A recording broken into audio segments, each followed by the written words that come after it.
한제실제전쟁 기념사업회 사무처장 이건입니다. 민족특강 15강 2017년 한반도 전쟁과 평화라는 주제를 가지고 15강 강의를 시작하도록 하겠습니다.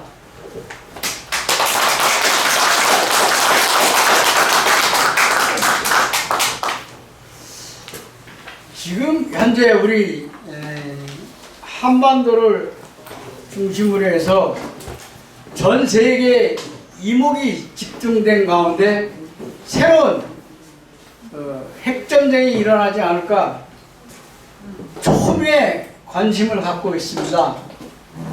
세계 최강대국인 미국을 상대로 해서 북한이 핵실험뿐만 아니라 대륙간 탄도미사일까지 발사하면서 곧 핵전쟁이 일어나게 바로 일보 직전까지 지금 놓여있어요. 근데 이러한 현상은 우리가 과거 역사를 통해서 늘 있어왔었습니다. 7세기서부터 지금 21세기를 거쳐오면서 한반도가 늘 핵심적인 역할을 하면서 세계의 역사를 바꿔놨습니다. 한반도는 작은 나라입니다. 미국이나 중국같이 거대한 제국에 비하면 한 개 주나 한 개 성의 크기에도 미치지 못합니다. 작은 나라들이 옹기종기 모여 살고 있는 유럽과 비교해봐도 한반도보다 작은 나라는 그렇게 많지가 않아요. 그러나 한반도는 역사적으로 볼 때 무시할 수 없는 매우 중요한 곳에 위치해 있습니다. 한반도가 한번 흔들리면 동북아 전체가 휘청거렸습니다. 7세기에 수나라가 동북아의 패권을 잡기 위해서 고구려를 쳐들어왔습니다마는 을지문덕 장군의 살수 대첩에 의해서 수나라가 멸망하고 당나라가 들었습니다. 11세기 초에는 거란족의 요나라가 고려를 침략해 들어왔습니다마는 강강천 장군의 그 대첩으로 인해서 거란족 요나라가 멸망하죠. 그리고 여진족의 금나라가 들었습니다. 그리고 16세기 말에는 일본이 도요토미 히데요시가 임진왜란이라는 전쟁을 일으켰습니다만 7년간이라는 긴 전쟁 끝에 도요토미 히데요시가 죽고 도쿠가와 막부가 정권이 들었습니다. 중국 명나라는 조선의 10만 명의 대군을 파괴하는 그 후유증으로 만주족인 누라치에 의해서 멸망하고 청나라가 들어섰죠. 19세기 말에서부터 20세기 초에 한반도에서 벌어졌던 청일전쟁과 러일전쟁은 세계 역사의 흐름을 바꿔놨습니다. 중국과 일본과 벌어졌던 청일전쟁에서 중국이 패하면서 청나라가 패하면서 더 이상 중국이 동북아의 패권 국가가 아니라는 것이 확인이 됐고 결국은 중국은 손문의 신해혁명과 오사운동을 겹치면서 결국 오늘날 중국 사회주의 공산국가가 들어서게 됩니다.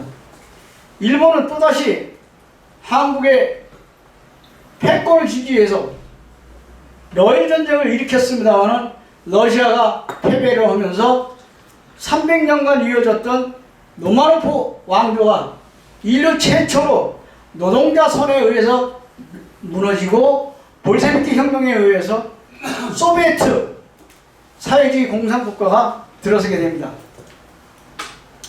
일본은 또다시 러일전쟁 승리의 여세를 몰아갖고 조선을 식민지화하고 다시 만주사변을 일으키고 중일전쟁을 일으키고 또 미국과 태평양 전쟁을 일으켰습니다마는 일본 본토에 원자 폭탄이 떨어지면서 결국은 일본이 항복을 하고 말죠.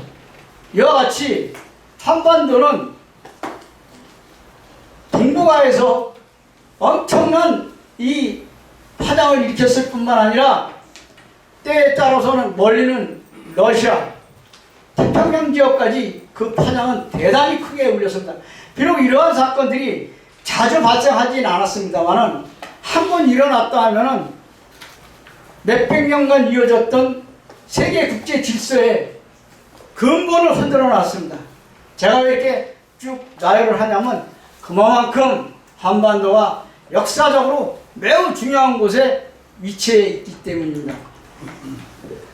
지금 2017년 10월 현재 북미 간의 말폭탄 수위가 험악해지면서 지금 핵전쟁이 일어나기 바로 일보 직전에 있습니다. 북한의 김정일 국방위원장이 1990년 선군 정치를 펼치면서 핵 개발이 시작이 됩니다. 그 뒤를 이어서 2013년에 김정은이가 국방과 경제 건설이라는 두 가지 목표를 함께 성취하겠다고 선포를 했습니다. 그리고 난 다음에 북한은 이미 1998년에 최초로 인공위성 발사에 성공을 하게 됩니다. 그리고 2006년 1차 핵실험 성공에 이어서 지금 지난 2017년 9월 달에는 6차 핵실험을 성공하고 수소폭탄 실험에 성공을 해서 전 세계의 9번째 군사 대국으로 만들어 놨습니다. 김영삼 정권 시절 처음으로다가 북한 핵 문제가 불거지기 시작합니다. 그러자 북한을 압박을 해서 북한 핵 문제를 해결하겠다는 강한 인식을 갖고 있었습니다. 그러나 미국의 클린턴 정권은 대화와 협상을 통해서 북한 핵 문제를 해결하겠다고 선언을 합니다. 그러니까 김영삼 정권의 반통일 수구 세력들은 강력하게 반발합니다. 김영삼 정권의 그 반대에도 불구하고 클린턴 대통령은 스위스 제네바에서 1994년 10월달 북한의 강석주, 그 다음에 미국의 칼루이치오고 제네바 합의를 이뤄냅니다. 이 내용은 이게 첫 번째 합의인데 이거 무지개 중요합니다. 이게 94년에 합의했던 내용은 다른 거 아니에요. 간단하게 설명하면 첫째 뭐냐, 북한 핵 개발을 중단하겠다고 선언해요. 그 대신에 북미 간에 수교를 해주겠다고 약속을 합니다. 그래서 3개월 후에 북미 간 수교 협상에 들어갑니다. 두 번째, 영변에 있는 흑연 감속로라는 그 원자력 발전소를 가동을 중단합니다. 여러분 이게 무슨 말이냐면 흑연 감속로는 플루토늄 추출이 잘 안 돼요. 그러니까 쉽게 얘기하면 원시적인 겁니다. 더 여러분 금방 쉽게 이해할 수 있는 게 뭐냐면 체르노빌 사건이 바로 그거예요. 그러니 이게 그 경수로 원자력 발전소는 딱 플루토늄이 정확하게 추출이 됩니다. 그러니까 예측을 못해요. 흑연 감속로는 IAEA라고 그 국제 그 핵 개발 기구가 있습니다. 세계적인. 근데 거기서 감시가 안 되니까 이거 흑연 감속로 그 부식으로 하는 거 하지 말고 우리가 새로 지어줄게. 예? 근데 그게 흑연 감속로로다가 그 발전량이 나와봐야 5,000kW밖에 안 되는데 무려 400배나 되는 200만 kW짜리 경수로 발전소를 건설해주겠다. 이거 어마어마한 파격적인 거죠. 그 대신에 경수로 발전소가 완공이 될 때까지 대체 에너지로다가 매년 50만 톤의 중유를 갖다가 제공해주겠다. 이건 뭐 엄청난 파격적인 제안이죠. 그러니 자, 북한하고 미국이 수교해주겠다. 또 경수로 발전소까지 건설해주겠다. 그러니까 북한으로서는 이걸 안 받아들일 이유가 없는 거죠. 북미 간의 수교만 이루어진다면 우리가 굳이 핵무기를 보유할 필요가 전혀 없다고 적극적으로 이걸 받아들입니다. 그래서 클린턴 대통령 말기에 클린턴 대통령 직접 평양을 방문할 계획을 갖고 있었어요. 그 대신에 울브라이트, 넘겨보세요. 울브라이트 여기 나오죠? 그 국무장관이 그 클린턴 대통령을 대신해서 평양을 방문합니다. 그리고 그 제네바 합의에 의해서 그 200만 톤의 그 200만 킬로와트짜리 발전소를 건설하려면 완공할 때까지 무려 46억 달러가 공사비가 소요이 들어가는데 그 중에 한국이 70%를 부담합니다. 그리고 일본이 20%, 그리고 유럽연합, EU가 10%. 그러면 어떻게 되겠어요? 미국은 땡전 앞을 안 내놓고 생색만 내면서 공사가 시작이 되는데 그거 공사도 계속 미뤄집니다.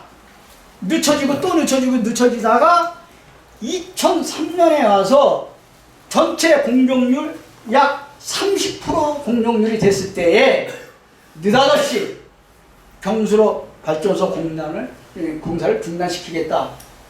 딱 이렇게 선언을 해요. 그러면 아니 클린턴 대통령의 딜을 이어서 아니 처음에 이제 스위스 제네바 합의 때 뭡니까? 첫 번째가 그 뭐냐면 북미 수교해주겠다. 이거 다 끝난 거예요. 다 안 해주겠다는 거예요. 200만 킬로와트짜리 경수로도 안 지어주겠다는 거예요. 50만 톤 중요 제공해줘. 이것도 안 해준대. 누가? 부시가 들어와가지고. 근데 부시는 그 북한이 그 이런 약속을 했었던 거는 뭐냐면은 이렇게 파격적인 제안한 거는 처음부터 약속을 지킬 생각이 없었습니다. 그 근거가 뭐냐? 있죠. 1994년에 김일성 주석이 갑자기 돌아가셔요. 94년에 칼루이치하고 강석주하고 제네바 합의는 10월달에 이루어졌지만 김일성 주석이 돌아가신 거는 7월달에 돌아가셨어요. 합의되기 전에. 그리고 김일성 주석이 갑자기 돌아가시고 난 다음에 어떤 일이 벌어지냐면은 95년하고 96년 연이어서 스트레이트로다가 엄청난 가뭄 그리고 어마어마한 홍수 피해로다가 수백만 명이 먹을 게 없어서 생으로 굶어 죽어간 건 여러분 잘 아실 거 아니에요. 정말 이건 지옥 같은 우리 민족 참 가엾어요. 근데 그러니까 북한은 곧 망한다라는 확신을 갖고 있었어요. 그런데다가 클린턴 정권이 들어서고 난 다음에 그 다음에 바로 부시가 들어서 가지고 부시는 북한의 경수로 발전소 공사 중단 이때서부터 사실 북미 간에 핵 문제는 꼬이기 시작하는 거예요.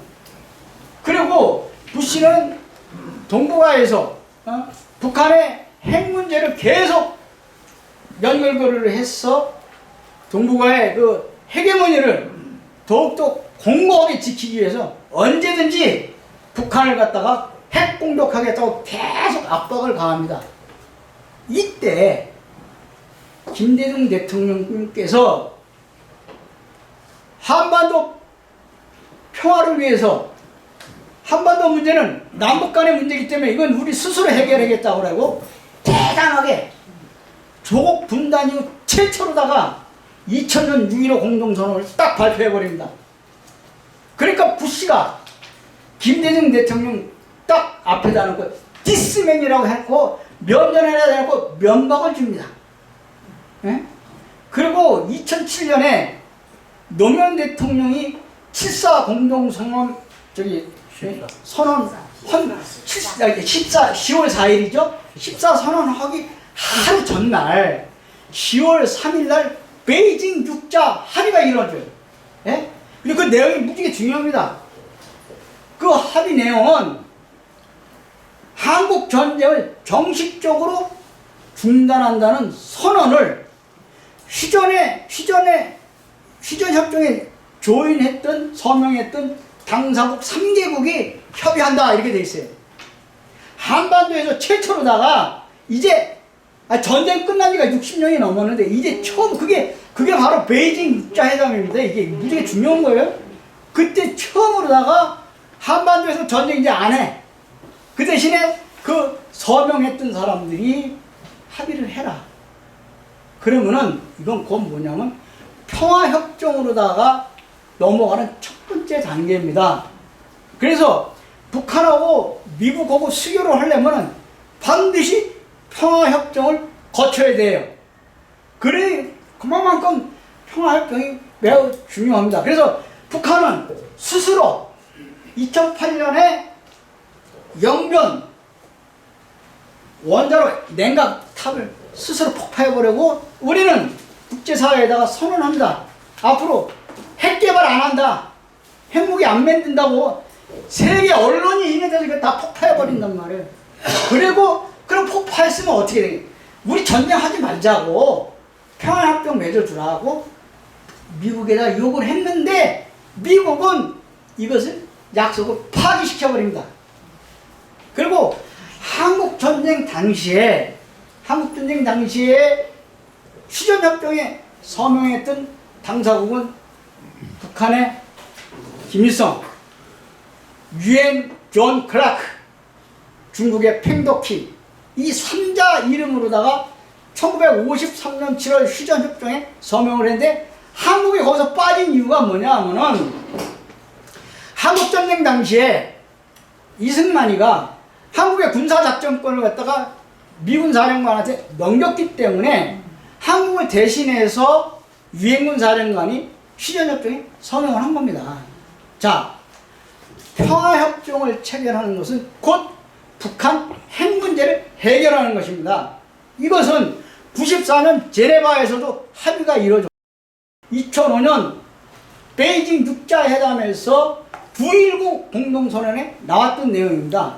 그게 첫 번째가 뭐냐면 북한의 비핵화, 두 번째가 북미 수교, 그리고 휴전협정을 평화협정으로 전환한다. 이 내용은 94년 제네바 합의에서 했던 내용은 똑같습니다.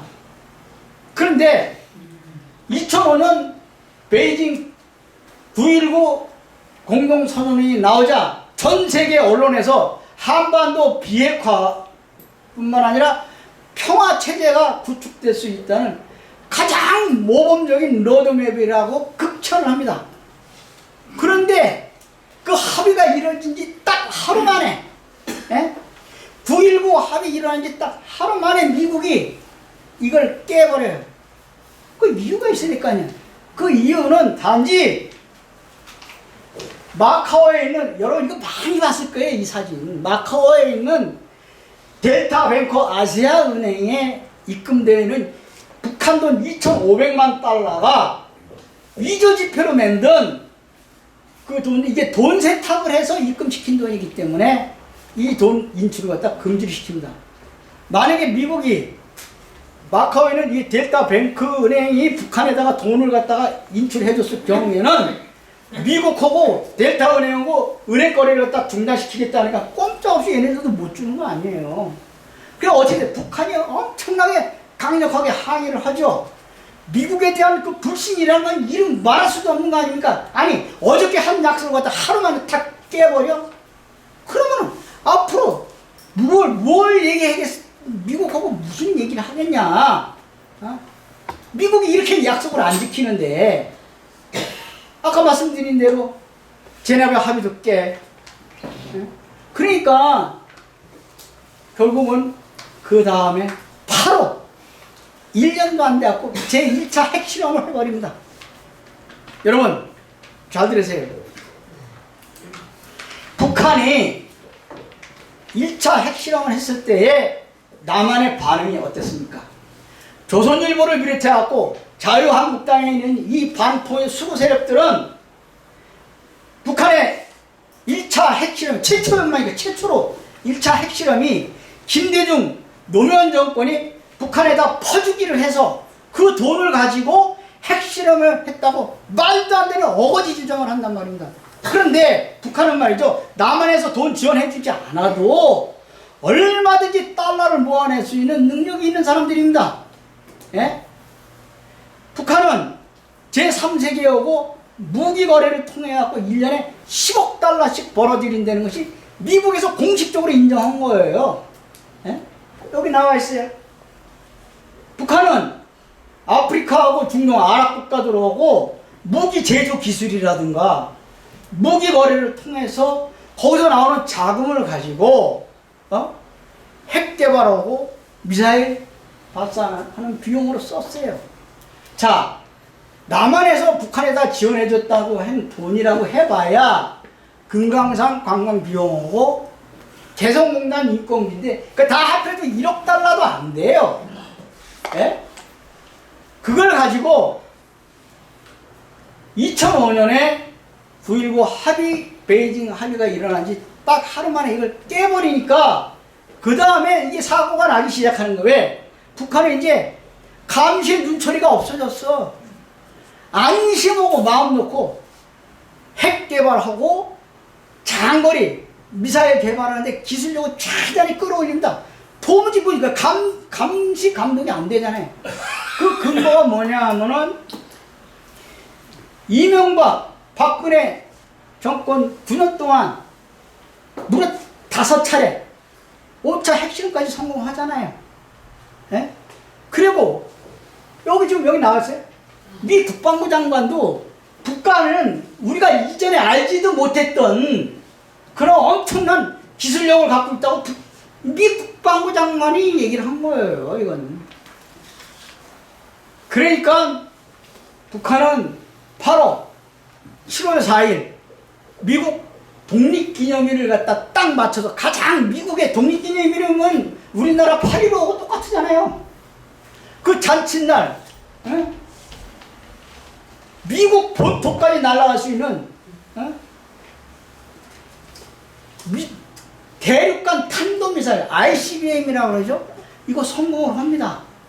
그리고 북한은 전 세계 어느 지역든지 정밀 타격할 수 있는 강도 높은 대륙간 탄도미사일뿐만 아니라 핵무기를 보유해가지고 미국에게 보내는 선물 보따리로다가 미국 본토를 갖다가 타격할 수 있다고 아주 북한 중앙통신이 떳떳하게 발표를 합니다. 예? 그리고 곧바로 괌도를 갖다가 정밀 타격하겠다고 발표했잖아요. 다 기억해요. 그러니까 미국이 혼비백산하는 거야. 바로 이거 발표 나오자마자 바로 어떤 일이 벌어지냐면 여기 국방부 장관이 여기 제임스 매티스 국방부 지금 현재 국방부 장관입니다. 이 사람이 단 하루 만에 야 이러지 말자. 우리 이거 외교적으로 풀자. 그리고 미국 합참의장도 전쟁 말고 다른 방법으로 우리 이거 해결하자고 한 발짝 뺍니다. 자, 죽기 살기로 덤벼드는 치킨 게임에서 북한이 이긴 거예요. 미국같이 가진 게 많으면 부자 몸조심한다고 자기네들이 몸을 살 수밖에 없습니다. 자, 죽기 살기로 자기네들이 이판사판으로 목숨 걸고 덤벼드는데 이건 해낼 재간이 없어요. 이 지구상에 전 세계에서 북한을 망신시킨 나라는 미국을 망신시킨 나라는 북한밖에 없습니다. 예? 근거가 뭐냐? 자, 1968년 1월달 원산 앞바다에서 미국 정보함 프레블로호가 북한 해군에 의해서 납포당합니다. 그 82명의 장병들을 갖다가 무려 1년 동안 딱 틀어잡고 안 내보내준 거예요. 그 미국이 잘못했다고 싹싹싹 빌어가지고 석방시켜줬어요. 예? 그런 지 딱 3석 달 만에 또다시 1969년 4월 달에 일본 해군 비행장을 이륙했던 미국 해군 정보함 정찰기가 영해상에서 북한 공군 소속 미그 21기에 격추당해가지고 32명이 전원 몰살당합니다. 또 있어요. 1976년인가요? 맞네, 8월달, 8.28. 판문점 공동경비구역에서 북한군 장병 30명이 미군 장교 2명을 도끼로 다 잔인하게 여러분 이렇게 하면 나빠요. 이건 인간이 이렇게 하면 안 되죠. 그러나 얘네들이 왜 했겠어? 북한 애들이 그렇게 잔인하게 도끼로 찍어 죽였단 말이에요. 미국 장교 2명을 당겨봐. 그런데 여러분 전쟁 안 일어났거든요. 왜 전쟁이 안 일어났을까요? 북한은 가진 것도 없어. 그러면 잃을 것도 없어. 어? 미국같이 전쟁 나면 가진 자가 손해보는 거야. 그리고 또 미국 놈들같이럼 자기네 국민들을 생명을 끔찍이 보호하는 그 사람들 또 겁도 많은 겁니다. 그리고 무엇보다 북한은 중국하고 러시아라는 우방이 딱 버티고 있어요. 6.25 한국전쟁 때 북한은 중공군 100만 명의 지원을 받았던 그 장전호 유명합니다. 이번에 문재인 대통령이 거기에 갔을 때 그 중공군한테 미국이 처참하게 당했던 그런 경험이 있기 때문에 쉽게 전쟁 안 일어나요. 그리고 9.11 테러 이후 어떤 일이 벌어졌습니까? 이라크 전쟁 당시에 미군 4,000명이 희생됐어요. 그리고 무려 1조 달러라는 어마어마한 전쟁 비용 때문에 미국 경제가 수렁에 빠져서 도무지 헤어나질 재간이 없습니다. 그래서 이라크 전쟁 때문에 미국 국민들은 전쟁에 대해서 환멸을 느꼈어요. 그래서 북한하고 미국 간에 쉽게 전쟁은 일어나지 않는다. 그리고 또 중요한 거는 아랍 중동하고 달리 북한은 핵무기를 갖고 있기 때문에 이 지구상에 핵무기를 보유한 나라하고 전쟁이 붙어진 세력이 한 번도 없어요. 그래서 북한이 또다시 이번에는 일본 영공이 홋카이도를 향해서 태평양 지역에 미사일을 발사를 합니다. 그리고 조선중앙통신 성명을 발표를 하면서 뭐라고 얘기했냐면 107년 전에 일본이 우리나라를 빼앗아갔던 한일 병탄조약이 맺어진 날이 8월 29일 날입니다. 우리가 흔히 얘기하는 국치 1910년 8월 29일 날 일본에게 우리가 식민지 당한 그날에 딱 맞춰서 이 악질적이고 악독한 섬나라 일본 놈들이 기절초풍을 하게 했고는 대담하게 우리는 작전을 펼쳤다고 당나라의 중앙통신이 성명서를 발표합니다. 그러니까 아베가 혼비백산을 해가지고 어떻게 일본 본토를 향해서 이렇게 미사일을 쏠 수 있냐. 이건 일찍이 없었던 일이고 이건 중대한 협박이고 위협이다. 그래갖고 일본 국민들한테 피난 가라고 난리가 났어요. 그리고 뿐만 아니라 각 학교에서 학업을 중단시키고 신간센 열차가 중단이 되고 수도권 전철이 중단되고 난리 법석이 떨어졌어요. 이게 북한의 그 미사일 한 방에 일찍이 이런 일이 있었냐고 말이야. 우리 민족이 일찍이 미국에 대해서 이렇게 해본 적이 있냐고 말이야. 우리가 맨날 그 당하고만 살았지. 그러니까 비완비 미국 전략 북극기가 날라오고 스텔스 전투기 4대가 한반도를 향해서 삥 돌아. 좋아. 그래도 또다시 북한은 또다시 9월 3일날 6차 핵실험을 해가지고 수소폭탄을 갖다 실험 성공을 합니다. 에? 그러니까 트럼프가 북한에 대해서 강력한 군사행동에 들어가겠다고 공가를 쳐요. 그리고 바로 성주에 사드 추가 배치가 전격적으로 단행됩니다. 그리고 문재인 대통령이 한반도 전쟁을 막고 국민의 안전과 생명을 지키기 위해서 사드 임시 배치를 더 이상 미룰 이유가 없다고 딱 발표를 해요. 그러니까 문재인 대통령이 사드 배치 선언을 하고 난 다음에 곧바로 중국에서는 남한을 미국의 종이라는 식으로다가 악재비라고 진짜 아주 무지막지한 비난을 합니다. 나가는 중국과 무역 거래량이 미국에 비해 2배가 넘습니다.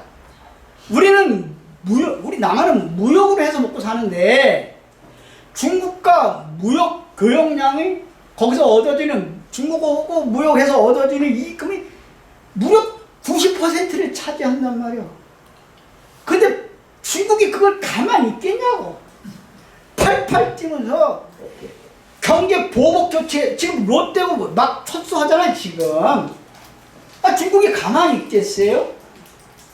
그러면서 팔팔 뛰고 난리를 치고 우리가 지금 참 많이 어렵습니다. 중국과의 그 무역 교역에 대해서.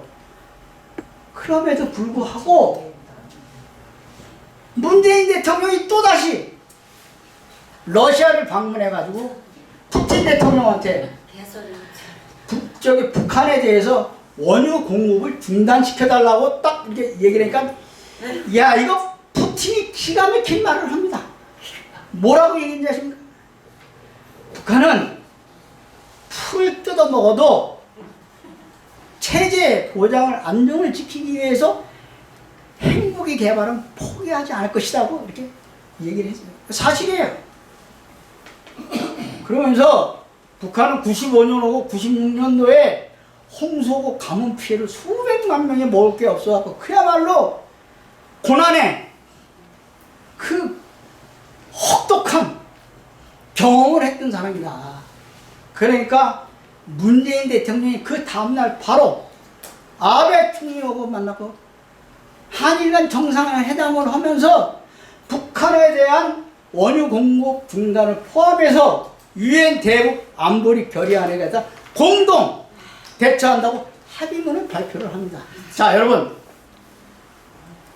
지금 2017년 10월 지금 현재 문재인 대통령이 북한의 핵 문제를 해결하겠다고 미국, 일본, 러시아, 중국을 그 협조를 끌어들여가지고 하는 짓이라고 하겠어. 나는 북한 압박해서 북한 핵에 대해서 압박을 해가지고 이걸 갖다가 북한 압박 정책을 핀다고 그러는데 저는 이거 100% 실패한다고 난 생각을 해요. 왜냐? 그럼 그 근거가 있냐? 실패하는 근거가 있냐? 답은 간단해요. 북한 핵을 갖다가 해결하려면은 우선 첫째 북한에 대한 전쟁 위협을 끊고 평화협정 체결해주면 간단히 끝나는 일이에요. 미국도 중국에게 북한에 대해서 원유 공급 그 원유 공급 중단과처럼 그 강력한 경제 제재 압박을 가해달라고 그 얘기를 합니다. 그런데 중국이 그 경제 압박을 해서 다시는 미사일과 핵 개발을 할 수 없게끔 핵 개발만 멈추게 할 수 있게끔 중국에 요청하니까 중국이 이걸 거부를 해요. 그 이유가 있어요. 그 이유가 뭐냐면은 북한의 문제는 북한하고 미국하고의 문제지. 예? 미국이 북한에다가 전쟁 위협만 안 했다면은 북한 핵 문제는 이미 해결됐을 것이다 라고 이야기를 합니다. 북한에 대해서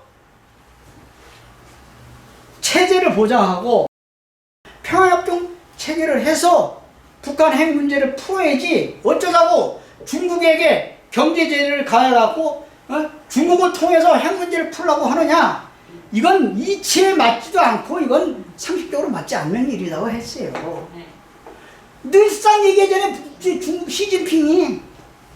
그리고 만약에 중국이 북한에다가 원유 공급을 중단시켜버리면은 북한이 붕괴가 되면은 북한 난민들이 중국으로 다 유입해 들어오게 되면은 중국 국가 안보에 상당한 위기 상태가 돌아오니까 이건 안 된다. 그리고 러시아도 절대 그거를 그 북한 제재를 받아들이지 않는다. 이거 좀 넘겨봐보세요. 예, 예, 예. 그리고 저기 잠깐만 목이 아프죠. 그리고 북한은 그 6.25 전쟁 이후 2017년 지금 10월 현재까지 예, 그 끝나지 않은 전쟁을 지금도 계속 진행 중에 있습니다. 1953년 시전협정 이후 그 평화협정을 체결하지 못하고 전쟁을 잠시 쉬거나 지금 중단한 상태예요. 그래갖고 64년이 흐른 오늘날까지 적대적 긴장관계를 계속 유지하고 있습니다. 그래서 북한이 2007년도부터 한반도에서 완전히 전쟁을 종식시키는 선언을 하자라고 얘기하면서 평화협정 체결을 끊임없이 요구합니다. 미국이 이걸 결사적으로 반대하고 있어요. 그 이유가 있습니다. 1991년 소련 체제가 해체되고 미소 간의 냉전 시대가 끝나니까는 바로 중국이 경제력과 군사력이 미국을 위협할 정도로 다 급속하게 발전하니까 이때서부터 미국은 중국에게 봉쇄와 견제를 하기 시작합니다. 중국은 1978년인가요? 그 등소평이가 흑묘령, 백묘령 아시잖아요. 검은 고양이 됐든 하얀 고양이 집안 잘 잡으면 된다는 개혁 개방 정책을 펼치고 난 다음에 30년 동안 연 10% 이상의 사상 유례가 없는 경제 성장을 해가지고 결국 2012년에 그때 처음으로 미국을 따돌리고 세계 경제 대국 1위로다가 차지합니다. 이런 경제력을 바탕으로 해서 2009년에 미국 잠수함 항공모함을 갖다 격침시킬 수 있는 세계 최초로다가 대륙간 탄도미사일을 개발하고 곧바로 미국 레이더망을 갖다 피해갈 수 있는 스텔스 전투기를 갖다가 개발을 합니다. 예.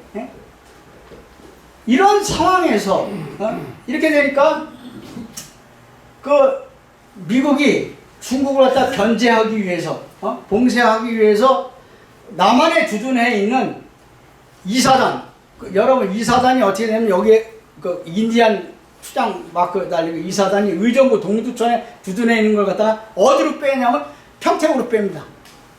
그리고 제주도에 강정마을이라는 새로운 미국 해군 기지를 구축을 하고 성계 사드 배치를 하는 이유도 바로 여기에 있는 거예요. 이런 상황에서 미국이 북한이 아무리 평화협정을 체결해달라면 해주겠어요? 안 해준다는 거예요. 그러면 평화협정을 체결하게 되면은 바로 불가침 조약이 체결되게 되면은 남한에 주한미군을 주둔할 수 있는 명분이 사라져요. 그러면 주한미군이 철수하게 되면은 중국을 견제할 수 있는 방법이 없어집니다. 따라서 중국을 갖다가 견제하고 봉쇄하려면 반드시 남한에 주한미군 주둔이 필요로 한 거예요. 그래서 주한미군을 갖다가 계속 주둔시키기 위해서 남한의 한반도에 군사적 긴장을 최고조로 끌어올리고 북한을 갖다 악마로 만들어가지고 계속 압박을 가해오고 있습니다.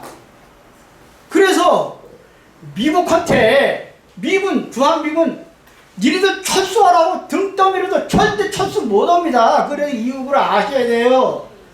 여러분 2017년도 한국 국방 예산 중에 주한미군이 차지하는 그 비용이 무려 4조 6천억 원이나 됩니다.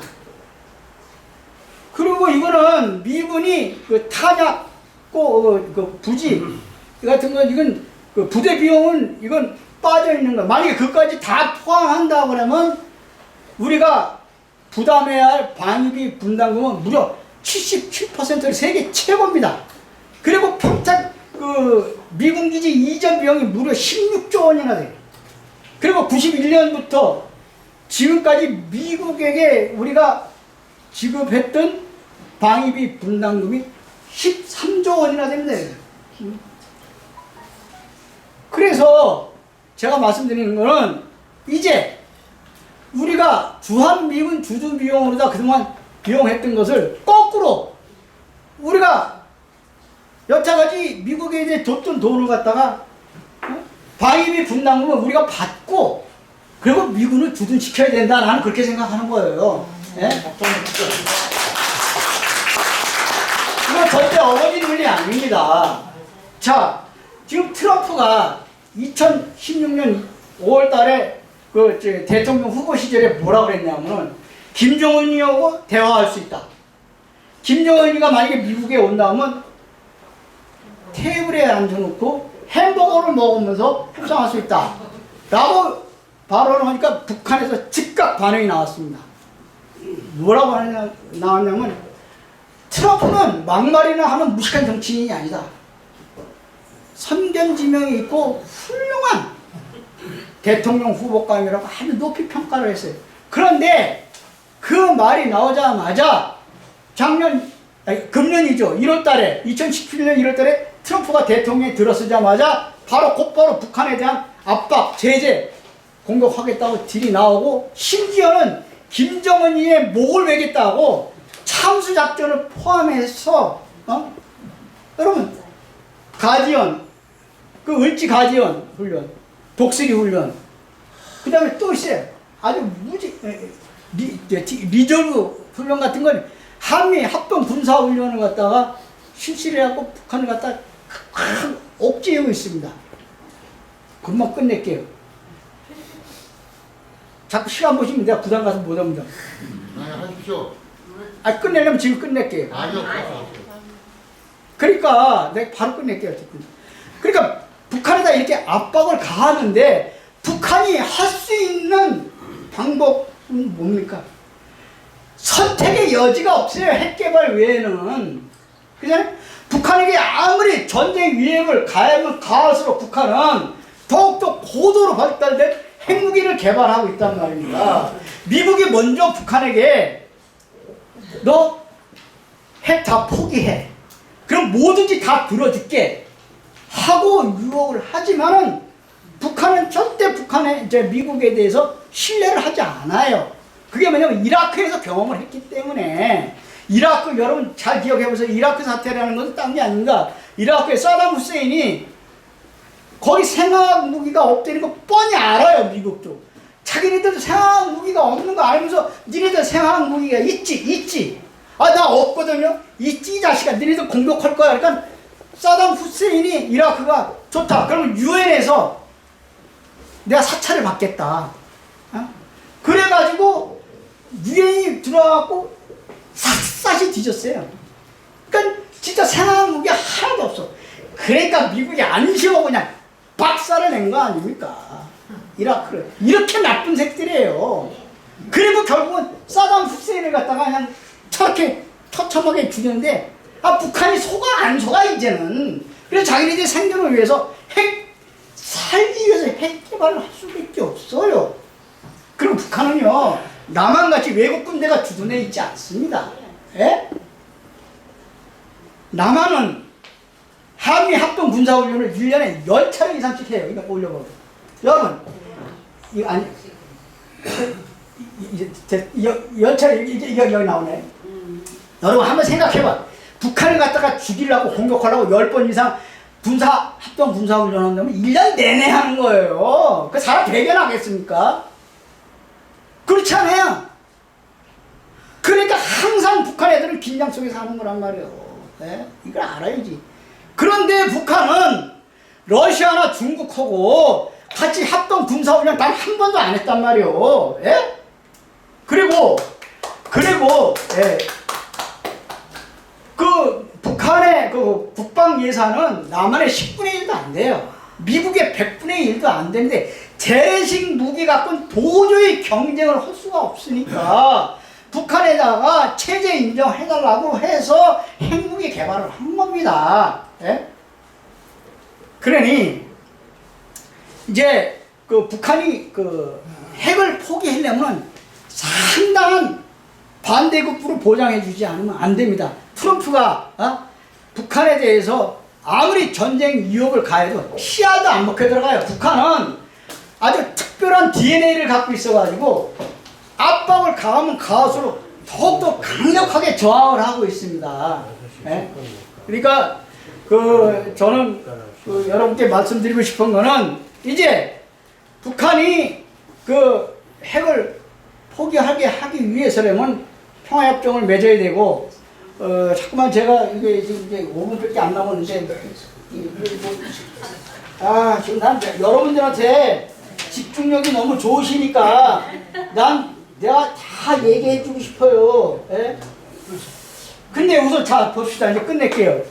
북한이 미국 본토까지 날아갈 수 있는 대륙간 탄도미사일하고 핵을 갖고 있는 상태에서 언젠간 미국하고 핵 협상에 들어갈 수밖에 없습니다. 그렇게 된다면 북한이 몸값을 늘리기 위해서 평화협정을 체결할 때까지 절대 핵무기하고 미사일 개발을 중단할 수가 없어요. 자, 원자폭탄하고 중거리 미사일을 갖고 협상할 때 힘과 수소폭탄하고 장거리 미사일을 보유하고 있는 상태에서 협상하고 있을 때 협상력이 얼마나 더 커지겠느냐 그 말이에요. 그러니 남한은 우리 민족의 최대 수건인 조국 통일을 위해서 미국과 헤어질 각오를 해야 됩니다. 그리고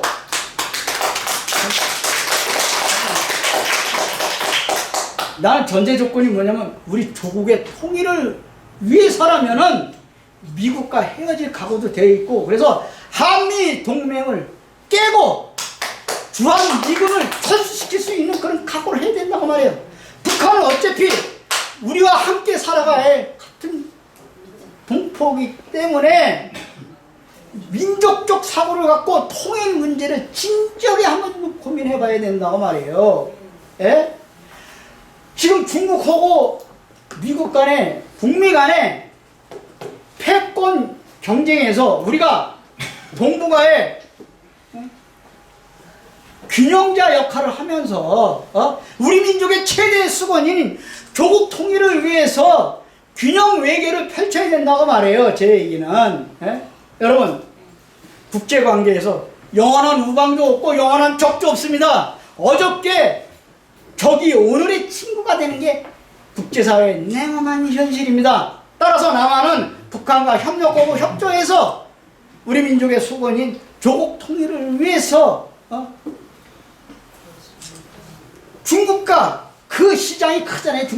중국하고 교류 확대를 넓혀서 우리 민족의 최대 민족 번영을 위해서 노력하는 게 우리 국가의 최대한, 우리 민족의 최대한 이익이 아니겠냐. 지금 해방 이후 이 친일파들이 다시 친미파로 정권을 잡아가지고 미국이 동북아에서 어떠한 군사적인 정책을 전개하더라도 남한은 굴욕적으로 미국에게 무조건 복종을 해왔고 우리가 너무너무 당해왔잖아요. 미국이 하려는데 다 했잖아. 그러니까는 러시아나 중국 또 유럽 국가들이 우리나라를 뭐라고 해요? 미국의 51번째 주례매 이렇게 비아냥거려. 미국에서조차도 우리나라를 정말 우습게 보고 귀찮은 아주 멸시를 하고 있어요. 우리가 제대로 대접도 못 받고. 그런데 이제 1분 안에 끝낼게요.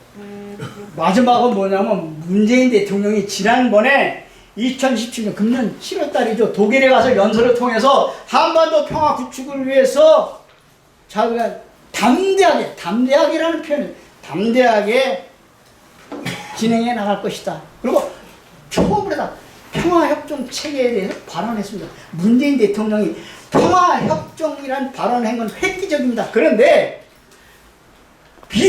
북한의 비핵화를 포함해서 평화협정 체계를 하겠다고 하는데 무슨 방법도 없고 과정도 없이 막연하게 북한의 비핵화라는 것이 북한만의 핵무기를 완전 폐기한다는 것은 있을 수 없는 얘기라 이거. 일방적으로 이런 겁니다. 그리고 제가 이것만 여러분 같이 한번 고민해봐요. 한반도 비핵화를 해결하는 3가지 방법이 있습니다. 첫째가 뭐냐면 미국은 1년에 10번씩 그 군사합동하는 거 이거 중단하고 북한은 핵무기 포기해라. 두 번째 안이 뭐냐면 미국은 주한미군을 유지하고 북한도 핵무기를 보유한 상태에서 휴전협정을 폐기하고 평화협정을 체결하라. 나머지 세 번째가 내가 제일 마음에 들어. 뭐냐면은 미국은 주한미군 철수하고 북한도 핵무기 폐기하고 한반도 평화 통일하자 이거예요. 아마 이게 미국이 진짜 안 받아줘 그거를. 여러분 제가 너무 길었습니다. 이해해 주시고